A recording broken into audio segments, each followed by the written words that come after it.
Hello friends, कैसे हैं आप सब। हाँ जी, क्या हाल चाल हैं जी आप लोगों के। आई होप सो सब बढ़िया होंगे। चलिए जी, तो सर जो कल इंस्टीट्यूट की अनाउंसमेंट आई थी with respect to exam postponement, उसको लेकर सर कई सारी कन्फ्यूजन क्रिएट हो गई हैं। मेरे पास कल से इतने सारे क्वेश्चन आ चुके हैं और बहुत कॉमन क्वेश्चंस है कि सर किस तरीके से अप्लाई होगा, कहाँ पोस्टपोन्ड हुए हैं, किसके पोस्टपोन्ड हुए हैं, क्या हमारे होंगे, ऑप्ट आउट क्या होगा, क्या एसओपीज वगैरह हैं। ये सब चीज़ें सर बहुत कन्फ्यूजन क्रिएट कर रही हैं। लेकिन सर कुछ कन्फ्यूजन है नहीं एक्चुअली में। अगर आप ठीक से नोटिफिकेशन को पढ़ोगे तो आपको सारी चीज़ें क्लियर हो जाएंगी। तो मेरा ऑब्जेक्टिव यही है आज की वीडियो में मैं आपको काफ़ी हद तक चीज़ों को क्लियर कर दूं, लेकिन फिर भी आपको एक बार अनाउंसमेंट को अच्छे से पढ़ना पड़ेगा। ठीक, पहले जो एरिया में टच करने जा रहा हूं that is postponement of exam, कि सर एग्जाम कहां पर पोस्टपोन्ड हुए हैं। देखो जी, साफ साफ लिखा हुआ है कि सर बिहार की स्टेट में तो एग्जाम पोस्टपोन्ड हुए हैं, प्लस अदर स्टेट्स जहां पर बाय इलेक्शंस है वहां पर भी पोस्टपोन हो गए हैं। मतलब बिहार के साथ साथ और भी अदर स्टेट्स जहां पर बाय इलेक्शन है, जहां पर पार्लियामेंट्री बाय इलेक्शंस हैं, वहां पर भी एग्जाम पोस्टपोन हो गए हैं। जैसे कि सर आई थिंक कर्नाटका में भी बाय इलेक्शंस हैं, तो सर कर्नाटका में भी एग्जाम पोस्टपोन हुए हैं। पोस्टपोनमेंट के लिए उन्होंने क्या बोला, उन्होंने बोला है सर 2, 3, 6, 7 ये 4 डेट्स दिए हैं, यानी कि 2 को, 3 को, 6 को और 7 को जो एग्जाम था वो पोस्टपोन्ड हो गया है। कब हुआ है सर वो 19, 21, 23, 25, जो भी उन्होंने रिवाइज डेट लगाई है 19, 21, 23, 25, यानी कि 2, 3, 6, 7 वाले एग्जाम 19, 21, 23, 25 को होंगे। बाकी सब कुछ एज इट इज है, बाकी किसी में कोई चेंज नहीं है। अब एक कंफ्यूजन क्रिएट क्या हुई है कि सर अगर मान लो मेरे स्टेट में इलेक्शन है 3 तारीख को, 2 को नहीं है, 6 को नहीं है, 7 को नहीं है, 3 तारीख को इलेक्शन है, तो क्या 2, 6 और 7 को भी एग्जाम मेरे पोस्टपोन होंगे। देखो अभी अगर सिर्फ इंटरप्रिटेशन निकालें तो आंसर इज यस, लेकिन अभी इंस्टीट्यूट के अभी एफएक्यूज आएंगे, जरूर कुछ ना कुछ इसके ऊपर क्लैरिफिकेशन आएंगे, उससे आपको एग्जैक्टली पता लगेगा। क्योंकि इंस्टीट्यूट ने साफ साफ बोला है कि respective schedule, respective time, respective dates, respective centres अभी डिस्क्लोज इंस्टीट्यूट करेगा, तो उससे आपको घबराने की बिल्कुल भी जरूरत नहीं है। सिर्फ माइंड में बिठा लो कि सर अगर आपकी स्टेट में इलेक्शन है 2, 3, 6, 7 में, चाहे आप किसी भी स्टेट में हो, तो आपके एग्जाम हो गए हैं पोस्टपोन। और ये पोस्टपोनमेंट किस पे लग रही है, सिर्फ इंटर और फाइनल स्टूडेंट्स पे लग रही है। फाउंडेशन के स्टूडेंट्स उनके तो सर हर स्टेट में एग्जाम पोस्टपोन हो गए हैं। उनके तो सर जो 9 तारीख से एग्जाम होने वाले थे वो सब शिफ्ट हो गए हैं। आप कब से होंगे, 19 तारीख से कंडक्ट कराए जाएंगे। ठीक, ये फाउंडेशन वाली बात होगी और पोस्टपोनमेंट वाली बात होगी।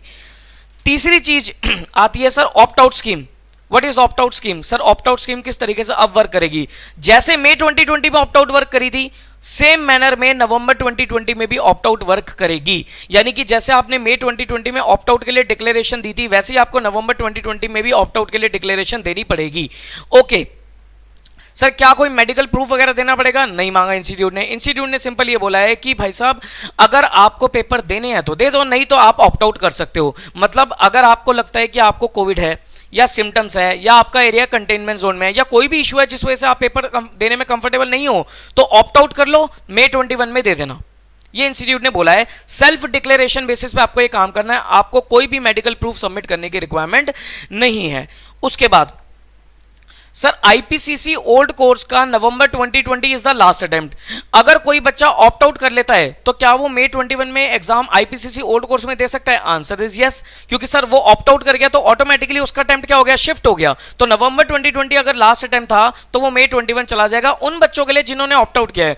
बाकी क्या सबके लिए अपना मई 21 लास्ट अटेम्प्ट होगा आईपीसीसी ओल्ड कोर्स का, उसके लिए भी इंस्टीट्यूट कुछ ना कुछ क्लैरिफिकेशन अनाउंस जारी कर देगा। बाकी फाइनल के लिए तो इंस्टीट्यूट ने पहले ही बोल दिया था कि फाइनल वालों का ओल्ड कोर्स का लास्ट अटेम्प्ट मई 21 रहेगा। ठीक, अब कुछ पॉइंट्स आते हैं कि सर अगर मान लो मेरे को एग्जाम देते देते बीच में सिम्टम्स लगते हैं और मैं आगे ऑप्ट आउट करना चाहता हूं, तो can I opt out, answer is yes, you can opt out. बीच में अगर आपको लगता है कि सर आपको सिम्टम्स हो गए हैं, जैसे आपने ग्रुप 1 के पेपर दे रहे हो, आपने 2 पेपर दिए लेकिन तीसरे में आप नहीं जा पाए बिकॉज आपको सिम्टम्स थे और आपने ऑप्ट आउट कर लिया, तो सर क्या होगा उस केस में। उस केस में आपको पूरा ग्रुप दोबारा देना पड़ेगा। ये इंस्टीट्यूट ने अपने एफएक्यूज में पहले ही क्लियर कर दिया था। उन्होंने बोला था कि अगर आपको किसी ग्रुप के बीच में आप ऑप्ट आउट लेते हो, आप पेपर नहीं देते, तो आपको पूरा ग्रुप दोबारा देना पड़ेगा। ऐसा नहीं होगा कि भाई 2 पेपर आपने दे दिए तो सिर्फ बाकी के 2 पेपर दे रहे हैं, आंसर इज नो। लेकिन हाँ, अगर कोई पूरा ग्रुप आप अटेम्प्ट कर चुके हो तो वो ग्रुप आपको देने की जरूरत नहीं है। जैसे आप बोथ ग्रुप्स के लिए पेपर लिख रहे हो, ग्रुप 1 आपने क्लियर कर लिया, पूरी तरीके से लिख दिया, इन नवंबर 2020, लेकिन ग्रुप 2 में किसी पेपर में आप ऑप्ट आउट कर देते हो तो सिर्फ आपको ग्रुप 2 दोबारा देना पड़ेगा, ग्रुप 1 आपका अपीयर्ड माना जाएगा। Same applies for final students also. ठीक, तो ये चीजें थी। बाकी सर और भी कई सारे क्वेश्चन आते हैं। एग्जामिशन का आता है सर, एग्जामिशन अगर हमारी एक्सपायर हो रही है, अब लास्ट अटेम्प्ट है, तो वो ऑटोमेटिकली आपकी कैरी फॉरवर्ड कर दी जाएगी। जितनी भी सर कंफ्यूजन थी उसके लिए इंस्टीट्यूट पहले ही जो मई 2020 में FAQ रिलीज कर चुका था, प्लीज उसको एक बार आप रीड जरूर कर लो। FAQs को, FAQs का लिंक मैं आपको डिस्क्रिप्शन में दूंगा, कल वाली अनाउंसमेंट का लिंक भी दूंगा। तो सर दोनों को पैरेलली अच्छे से पढ़ के चलो, फिर आप डिसीजन लेना, फिर आप सर अपने पॉइंट्स वगैरह रखना, क्योंकि सर उन FAQs और अनाउंसमेंट को ठीक से पढ़ोगे ना, आपके सारे पॉइंट्स क्लियर हो जाएंगे, तो अननेसेसरी कंफ्यूजन क्रिएट करने की जरूरत नहीं है। उसके बाद स्टैंडर्ड ऑपरेटिंग प्रोसीजर SOPs वगैरह वो इंस्टीट्यूट कल जारी कर चुका है सर, गाइडलाइंस दे दी है for examination centre, for students and for observers, तीनों के लिए गाइडलाइंस दी है। उनको आप प्लीज अच्छे से पढ़ के चलना कि मास्क वगैरह, ग्लव्स वगैरह, मतलब क्या क्या चीजें आपको एग्जामिनेशन सेंटर पे चाहिए होंगी जो आपको अपने साथ कैरी करके लेके जानी है। ऐसा ना हो सर आप आधी अधूरी चीजों के साथ चले जाओ, फिर आपको बाद में दिक्कत आए। तो please take proper precautions, proper precaution के साथ आपको जाना है। उसके लिए आप प्लीज SOPs एक बार अच्छे से रीड कर लेना, ठीक है जी।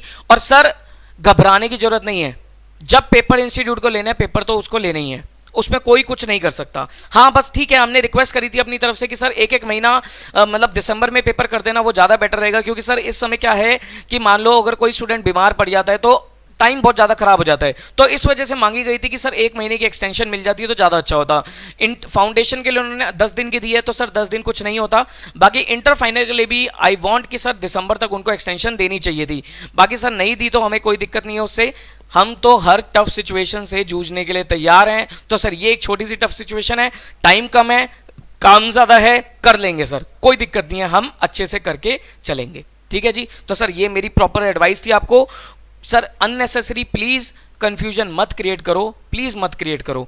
अनाउंसमेंट को, FAQs को ठीक से पढ़ लो, पोस्टपोनमेंट के ऊपर फालतू के क्वेश्चंस मत रेज करो, सब कुछ लिखा हुआ है, सब कुछ क्लियरली लिखा है। हाँ कुछ कंफ्यूजन है तो वेट करो सर, इंस्टीट्यूट कुछ ना कुछ क्लैरिफिकेशन देगा। आपको कंफ्यूजन होती है सर, इंस्टीट्यूट को पता है कि इस पॉइंट पे कंफ्यूजन हो सकती है, तो वो लेटर ऑन जल्दी क्लैरिफिकेशन इशू कर देगा, घबराने की बिल्कुल भी जरूरत नहीं है, ठीक है। बाकी आपके जो पॉइंट्स होते हैं ना, वो मैं सम अप करके इंस्टीट्यूट को भेजता भी हूं, तो देखो सर कुछ ना कुछ वहां से रिवर्ट डेफिनेटली आएगा, ठीक है जी। चलो फिर, thank you very much, bye bye.